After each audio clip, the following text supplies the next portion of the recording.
Hello, good afternoon. Keep your hand in your skirt. My name is Sabrina. I am your host, Keep Your Hand in Your Skirt podcast. What does that mean? It means mind your own business, tend to your own vibration, take care of your set point. Would you like to raise your set point? How can you raise your set point? Today's topic is keys and codes. Have you ever heard that? Have you ever heard people talk about swapping keys and codes or unlocking codes? What does that mean?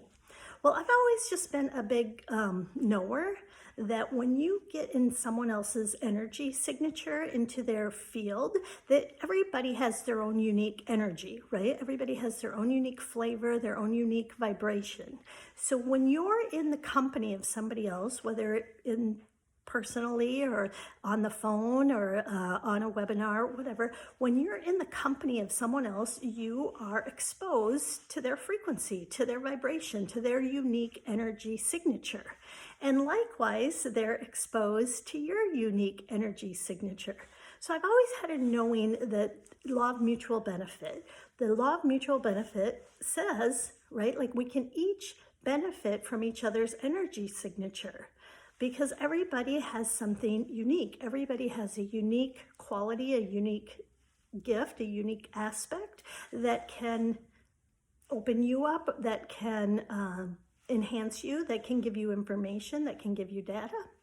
So recently, before I tell you this, like over the years, a lot of times I'll feel called to do like a reading with somebody.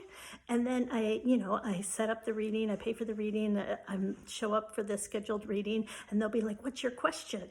And I'll be like, "I don't have a question. I just wanted to swap keys and codes with you," right? Because I just had a knowing, like their energy signature, their frequency there was something that my body, that my energy, that my spirit wanted to swap or exchange with them. And to be with people that really have an awareness of what this is such a contribution because then you take out the hierarchy, right? You take out you're special because you're the teacher, or you're special because you're the reader, or you're special because you're the mentor, because no one's special, right? We're all equal.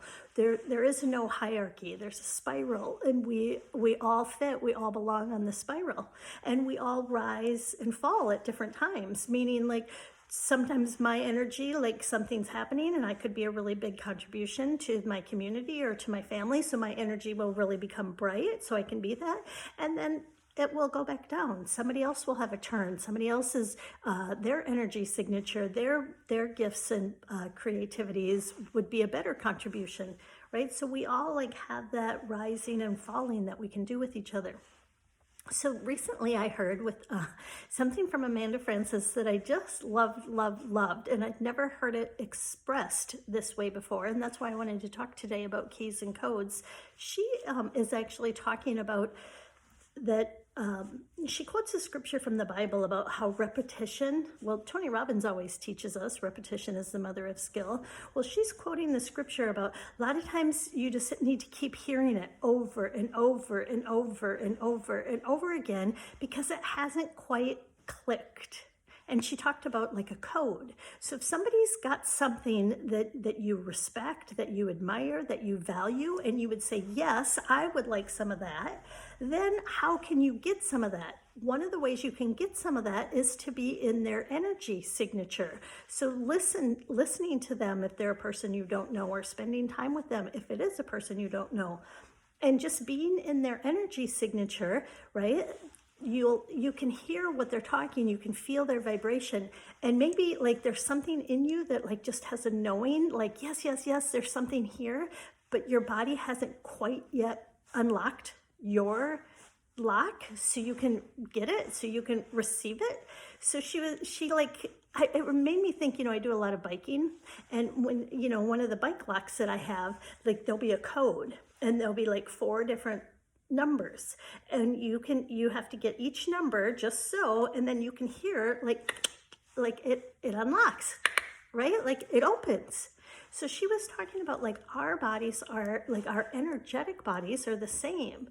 So sometimes we're inspired, we're influenced by somebody in a good way, but it hasn't quite clicked in. Maybe we've got 2 out of the 4 numbers, and then we spend listen more, listen more, listen more, maybe then 3 of the 4 numbers, listen more, and then, one day it unlocks. The codes in you unlock, so you can receive the gift or the contribution of the energy signature that person has, that you are calling, that you are summoning to yourself.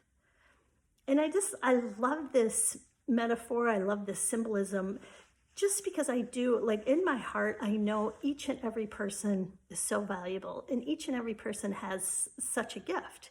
And when my heart gets excited about somebody, when my heart is like, oh, there's something there, right? Even when I find I don't like somebody, even when somebody triggers me and annoys me, to me, that's also an indicator, like, they know something that I don't know.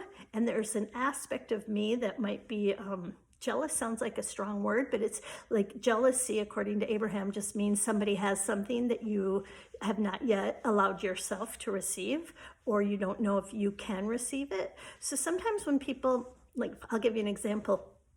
I have a family member who can just communicate so clear. She can just articulate her needs, articulate her boundaries, articulate, her yes and no's, and she just bugs me, right? She just bugs me. And I was looking at it one time, like, why does that bug me so much? And I realized I was jealous because I didn't give myself that same permission to speak my truth. I wasn't speaking my boundaries. I wasn't speaking clearly. So when I watched her do it, my reaction was irritated, like I was irritated with her. But as I reflected on that and uncovered it, it was really actually jealousy. So sometimes somebody, like, if somebody is bugging you, somebody does, like, just get under your skin, hey, maybe there's an energy signature there that could actually be a benefit to you if you would let the keys unlock, right? Right? So, like, this situation in my family, she had irritated me for a long period of time, right? And I had been witnessing it for a long period of time, but the codes hadn't actually unlocked for me to see, like, what it was. And then it was actually a huge contribution to me, because then, instead of being annoyed that she has this ability to speak up for herself and to communicate way clearer than I communicated, then I started using her as a role model, or I started using her as a permission slip, like, hey, if she can speak that clearly in the family, if she can articulate, like, her boundaries and her wants and needs that clearly, I can do the same. So it ended up being this really great contribution to me. So I really was enjoying what Amanda was saying, and she was just really talking about, if there's somebody that, she was doing it in the positive way, if somebody, maybe the way they view love, maybe the way they view their body and taking care of themselves, maybe the way they view their business, maybe the way they view their parenting, maybe the way they be with their money and success. It doesn't matter what the topic is, but when you see different people that, oh, they've got something, right, that just makes your heart sing, allow yourself to be in their presence, allow yourself to be in that energy signature, and just know, like, just keep repeating, just keep being in that energy signature, and your codes will unlock within you that, boom, all of a sudden it clicks, like, all of a sudden now it makes sense. Now, boom, all of a sudden now, like, oh, that's right. Like, especially when you're trying to achieve something, we'll just use money because it's an easy one. And with Amanda Francis, she's the money queen. So, like, how can she have a multi-million-dollar month and I don't have a multi-million-dollar month? Let's pretend that's my, like, I want to be influenced by her because she has $1 million month and I want to have $1 million month. But for some reason, it hasn't clicked yet, right? The codes haven't unlocked in me yet to figure out how my vibration, my frequency needs to be in order for me to access it, right? So I can listen to her. I can listen to, what does she know? What is she doing? What is she being? What is she receiving? What is she perceiving? What is she allowing herself to be? And I can just be in her energy signature, and then that can start to unlock my codes. Boom. And one day I'll be like, oh, that was the missing vibrational piece, or that was a frequency, a limiting belief in me that, like, had kept me blocked. and boom, I can unblock it. I can open up the key. I can unlock the code, and bam, that can allow me to change my set point, change my frequency, change my vibration, which can allow me to have the $1 million month. So I'll tell you, when I do get the $1 million month, I don't have it, but I'm looking forward to getting a $1 million month, which is off the topic because it doesn't matter what it is that you want to actualize. It's just great knowing that we are all a contribution to one another. So keep your hands in your skirt. Thanks for listening.